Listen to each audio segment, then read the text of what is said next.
পরকীয়া করেছে তো কি হয়েছে? একজন নারীকে এভাবে মারা ঠিক হয়নি। যদি আমি আমার স্ত্রীর সাথে অন্য পুরুষকে দেখি তাহলে তরবারি দ্বারা তার শিরোচ্ছেদ করে ফেলব।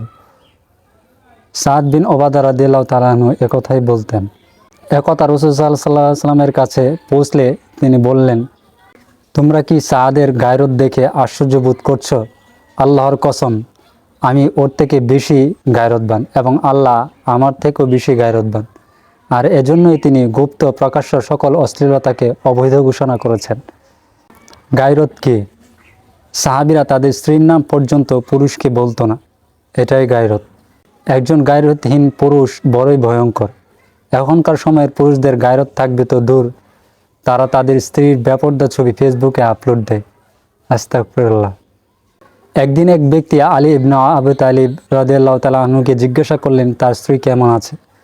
তিনি উত্তর দিলেন, যদি তোমার রক্ত হালাল হতো তাহলে আমি তরবারি দিয়ে তোমার মাথা কেটে ফেলতাম। মক্কার এক মুশরিক তার উটকে জবে করে দিচ্ছিল। তখন তাকে জিজ্ঞেস করা হলো, আপনি উটটি জবে করলেন কেন? আপনার টাকার প্রয়োজন হলে তো বিক্রি করে দিতে পারতেন।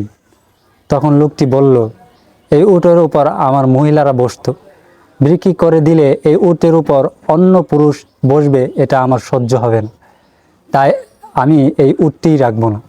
একজন মুশরিক হওয়া সত্ত্বেও তার কত গায়রত, আর আমাদের ভাই বোনদের কি দশা। আস্তাগফিরুল্লাহ। গায়রতহীন পুরুষরা সবাই দাইয়ুস। রাসূল সাল্লাল্লাহু আলাইহি সাল্লাম বলেছেন, তারা জান্নাত তো পাবেই না, জান্নাতের গন্ধও পাবে না।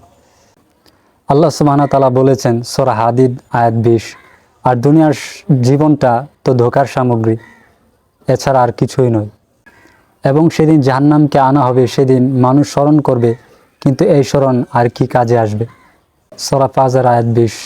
স্ত্রীকে সাথে নিয়ে বন্ধুদের সাথে হাসি তামাশা আড্ডায় ব্যস্ত থাকে, বউয়ের চুল দেখা যাবে তাতে কষ্ট পাবে তো দূর, বিয়ের সময় বন্ধুকে নিয়ে নিজের বউকে দেখিয়ে পরে আবার শুনে মেয়েটা কেমন রে। বন্ধুদের চোখের খোরাক বানিয়ে তারপর সে বিয়ে করে। আর এটাই নাকি এখনকার ভদ্র সমাজের ট্রেন্ড।